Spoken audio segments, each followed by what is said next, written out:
এখন একটু 2 মিনিট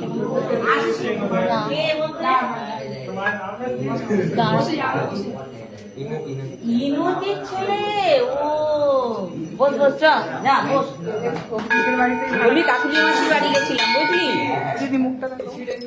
না না না এই রিতম তুই দাদুর হেল্পার মতো একটু দেখে দেখে দে